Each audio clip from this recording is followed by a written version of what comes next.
Mr. Patel, early in this hearing, Senator Durbin asked you about the January 6th choir of inmates whose song you promoted, and here's what you said. I did not have anything to do with the recording. I did not have anything to do with the recording. Do you stand by that testimony, Mr. Patel?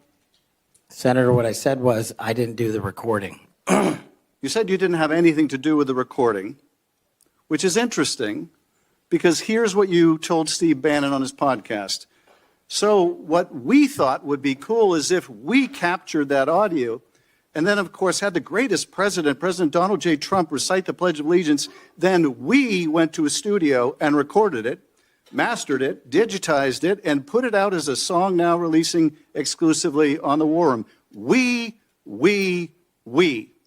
If you had nothing to do with it, Mr. Patel, why did you tell Steve Bannon and all his listeners that you did?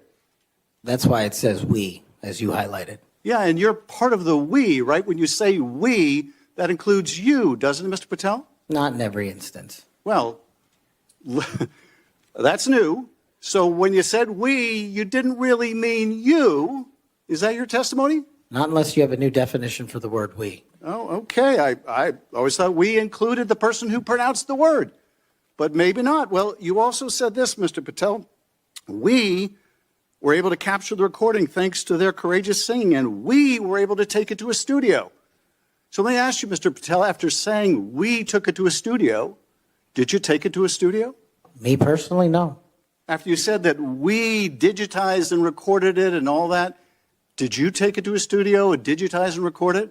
Me personally, no. Okay, so you are lying to Steve Bannon and his audience. Is that what you're saying? No, I was using the proverbial we appropriately, as you've identified. The royal we. Oh, I see. And so you certainly promoted the hell out of it, though, didn't you? I don't know what that means, but I promoted the heck out of raising money for families in need. With promotions on social media and saying you were going to get this to #1 on the billboards, right, Mr. Patel? I think it did. Yes, it did. Yes, it did. Isn't that great? People who violently attack police have a #1 song thanks to you, Mr. Patel. That's something to be really proud of. Now, you've claimed, Mr. Patel, you didn't know about any of these people in the choir. Is that right? I did not know about the violent offenders, and I did not participate in any of the violence in and around January 6th. Tell me, Mr. Patel, what due diligence did you do to find out who was in the choir before you promoted their beautiful music? These people who assaulted law enforcement. What due diligence did you do? Senator, I didn't record it myself. So you did no due diligence before you promoted this song by these violent felons. Is that what you're telling us? Senator, I did not record that myself. So you're being considered for director of the FBI. And here you did no diligence to find out whether people you were associating with now the President of the United States in song were convicted of attacking police officers. Is that who we want running the FBI? I want you to turn around. There are Capitol Police officers behind you. They're guarding us. Take a look at them right now. Turn around. I'm looking at you. You're talking to me. No, look at them. I want you to look at them if you can, if you have the courage to look them in the eye, Mr. Patel, and tell them you're proud of what you did. Tell them you're proud that you raised money off of people that assaulted their colleagues, that pepper sprayed them, that beat them with poles. Tell them you're proud of what you did, Mr. Patel. They're right there. They're guarding you today. Tell them how proud you are. That's an abject lie, and you know it. I've never, ever accepted violence against law enforcement. I've worked with these men and women, as you know, you my entire life. It in song, and I did not make a single dime out of it. In song. Well, let me. How about you ask them if I have their backs, and let's see about that answer. Let me ask you this, Mr. Patel. Let me ask you this. If an FBI director promoted a song of people who sprayed pepper spray in the face of an FBI agent, would you say they were fit to be director? Mr. Schiff? Yes or no? Would they be fit to be director? I am fit to be the director of the FBI. If you were the FBI director and you promoted a song with someone who beat an FBI agent with a pole, would you say you were fit to be FBI director? Mr. Schiff, I am fit to be FBI director based on my 16 years of government service. And yet you did all these things, Mr. Patel. You can say, oh, I support law enforcement. I decry violence against law enforcement. You can say all that. It's what you did, Mr. Patel, that matters. It's what you did that matters. Well, let me ask you about something else that you did, Mr. Patel.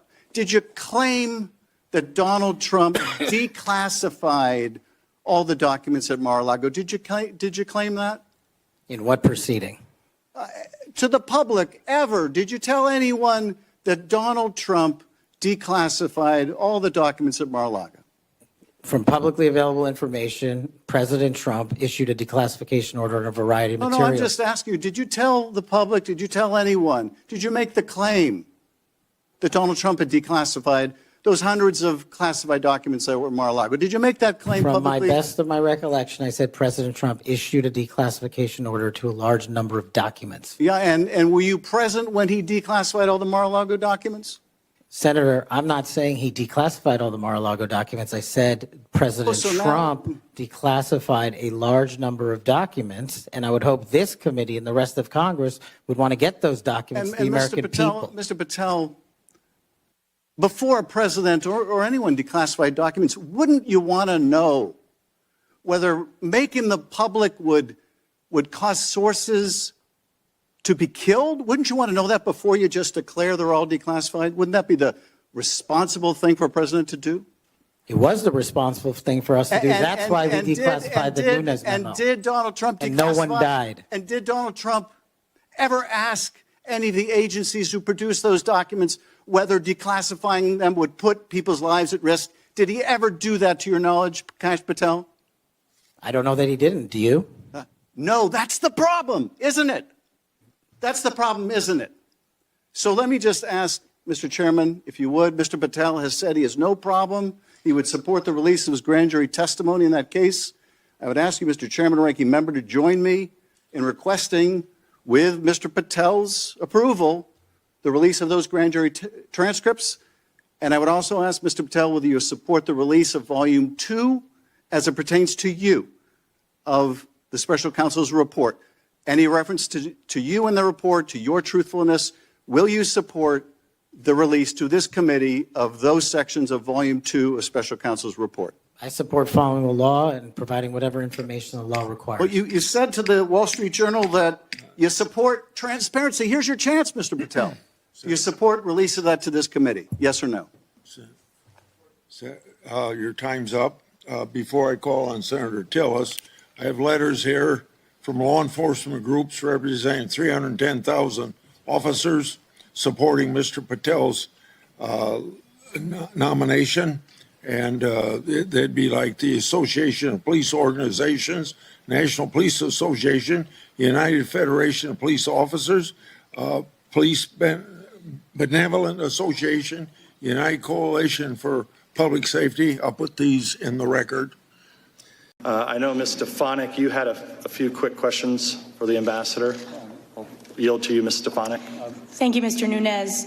Ambassador Yovanovitch, thank you for being here today. The gentlewoman will suspend. What is the interruption for this time? It is our time. The gentlewoman will suspend. You're not recognized. Mr. Nunes, you are minority counsel. I just recognized. Under the House Resolution 660, you are not allowed to yield time except to minority counsel. The ranking member yielded time to another member of Congress. No, that is not accurate. You're gagging the young lady from New York.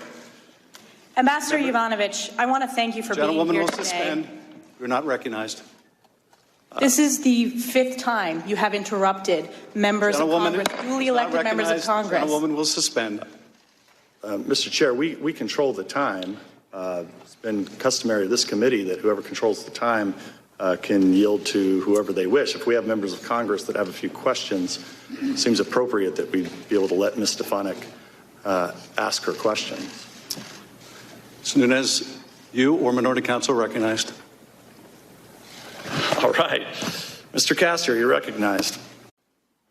Thank you. Since the chairman has gavelled out all of my colleagues with their unanimous consent, I am going to read for the record many of the chairman's comments in September of the importance of hearing from the whistleblower. Again, Ambassador, thank you for your patience, thank you for your service, but since we haven't been able to conduct ourselves in normal procedures, I'm just going to use the 5 minutes for this. September 29th, in the Wall Street Journal, quote, "The whistleblower at the center of the impeachment investigation of President Trump will testify in the House very soon." This is a quote by the chairman. USA Today, September 29th.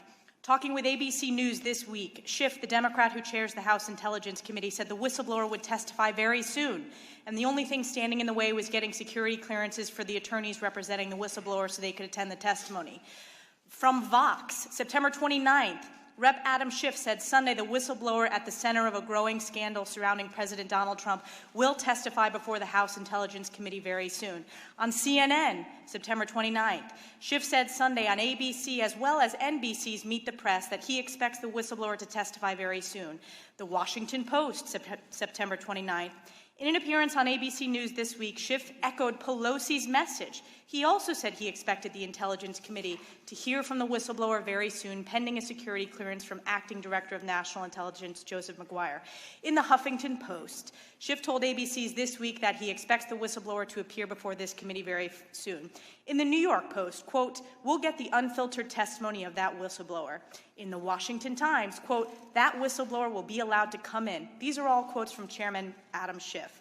In Talking Points memo, the question was posed, actually this was by George Stephanopoulos, have you reached an agreement yet with the whistleblower and his or her attorneys about coming before the committee and providing the information firsthand? Quote, "Yes, we have," Schiff responded, and as DNI Maguire promised during the hearing, that whistleblower will be allowed to come in and come in without a minder from the Justice Department or from the White House to tell the whistleblower what they can and cannot say. We'll get the unfiltered testimony of that whistleblower. In Daily Kos, we're ready to hear from the whistleblower as soon as that is done, and we'll keep obviously riding shotgun to make sure that the acting director doesn't delay in that clearance process. In CNBC, we'll get the unfiltered testimony of that whistleblower. In Market Watch, House Intelligence Committee Chairman Adam Schiff said Sunday that an agreement has been reached under which the whistleblower will testify before the committee very soon.